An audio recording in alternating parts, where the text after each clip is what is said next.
pessoal, tudo bom? Meu nome é El Ferraz e você está no canal Literaturice. Sabe aquele tipo de livro que conversa com você? Pois foi o que aconteceu comigo quando eu li o Diário de Andrés Fava, escrito pelo Cortázar. Digo isso porque eu comecei a ler esse livro não dando muita coisa por ele. É claro que é Cortázar, então não tem como você falar, nossa, vai ser horrível a leitura, enfim.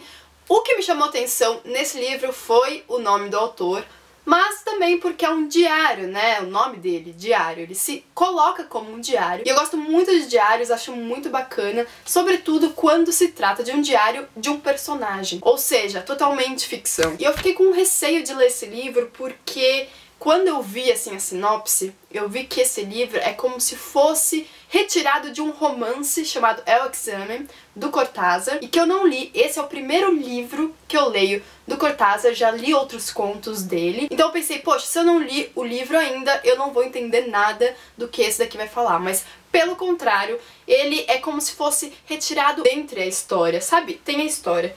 Aí ele enfia a mão e fala, peraí, dá licença, vou tirar aqui uma possibilidade ficcional pra eu poder criar um outro livro, que é esse daqui. Então não é essencial que você leia outro livro antes desse pra entendê-lo. O que acontece é que quem escreve esse livro em primeira pessoa, o Andrés Fava, é um personagem, é o protagonista do El Examen, mas o diário em si foi excluído do livro. O diário ele é datado de 1950 e ele faz poucas referências aos personagens e acontecimentos do El Examen, mas ele antecipa alguns trabalhos do autor, inclusive um dos únicos contos que eu li do Cortázar, que é Continuidade dos Parques. Um conto muito bacana que coloca em xeque a questão da ficção e da realidade. O autor vai brincar com esse tema. E sim, eu pude perceber bem claramente uma passagem daqui que vai antecipar o conto Continuidade dos Parques. O que foi muito bacana, e não só isso, gente, esse livro, ó, não sei se dá pra ver, mas eu marquei muito ele porque, como diz aqui na introdução do livro, o diário é rico em elementos autobiográficos e em reflexões expressas com humor e melancolia, em torno de questões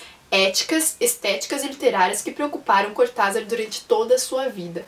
Tem muita coisa de literatura aqui, inclusive Virginia Woolf, inclusive James Joyce, e eu achei sensacional isso, sabe? Quem gosta de literatura, pega isso daqui e é um prato cheio. Mas eu estava falando sobre ter conversado comigo. É difícil você estar passando por situações assim, tais, que você encontre a reflexão sobre isso num livro, e foi o que aconteceu comigo aqui. Não vou entrar muito em detalhes, mas aconteceu isso aqui, e foi a forma do livro ter me instigado e, sobretudo, conversado comigo. Mas a questão que eu tenho que levantar aqui é sobre isso ser um diário ou não. Porque não tem data, né? Nós estamos acostumados com relatos datados quando a gente fala de diário. E aqui não. São como se fossem anotações do Andrés Fava num caderninho. Então, não acho que seja realmente um diário. Em algumas passagens ele vai falar, ah, eu fiz isso, eu fiz aquilo, aconteceu isso no meu dia. Mas no geral é ele pensando sobre a vida, sobre essas questões éticas, estéticas e sobre a literatura. Então eu coloco um pouquinho a dúvida aí. Isso daqui é um diário realmente? Indico muito pra quem gosta de Cortázar. Esse foi meu primeiro Cortázar. Não posso dizer no momento, porque eu só li ele e alguns outros contos do autor,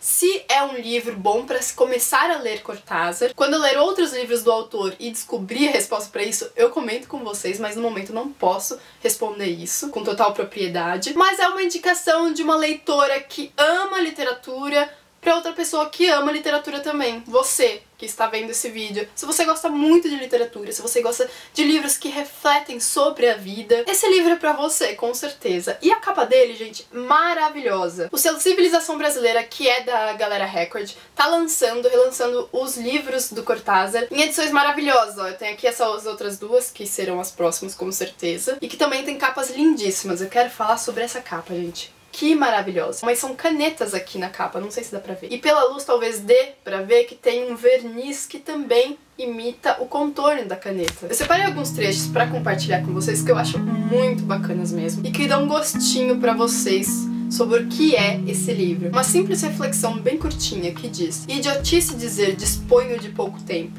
quando na verdade é o tempo que dispõe, pouco ou muito, de nós. Tem uma que eu achei muito assim tocante, que eu ainda preciso refletir um pouco sobre ela pra entendê-la melhor, que diz: as aftas mentais, cada vez que são tocadas pela língua da associação, dói. Eu acho que tem muita implicação aqui, mas eu não consigo enxergar todas ou muitas. Então é uma reflexão curta, mas que faz a gente pensar bastante. Uma parte que é um pouquinho mais longa diz assim: Apanho o fone para discar o número. Antes de poder fazê-lo, uma voz me fala.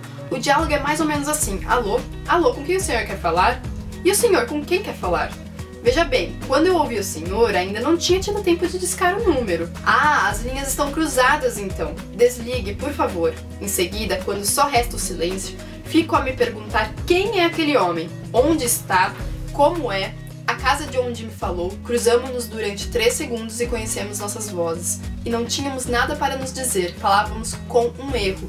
De repente, eu o sinto tão perto. Me sinto assim quando isso acontece, não sei com vocês. Mas falar no telefone é uma coisa tão assim misteriosa por conta da voz, né? De estarmos só tendo contato com a voz, que isso daqui fez total sentido pra mim. E por último, uma outra reflexãozinha bem curta, ele diz: diante de algumas pessoas é imperioso fingir-se de idiota para que não nos tomem por idiota. Bom, é isso, eu espero que vocês tenham gostado desse vídeo. Eu fiz com o maior carinho do mundo porque é uma indicação assim... muito amor, sério mesmo. Se você gostou, não se esqueça do seu joinha que vai me ajudar bastante na divulgação e também de se inscrever no canal se ainda não for inscrito. Vou ficando por aqui, um grande beijo e até a próxima. Tchau, tchau!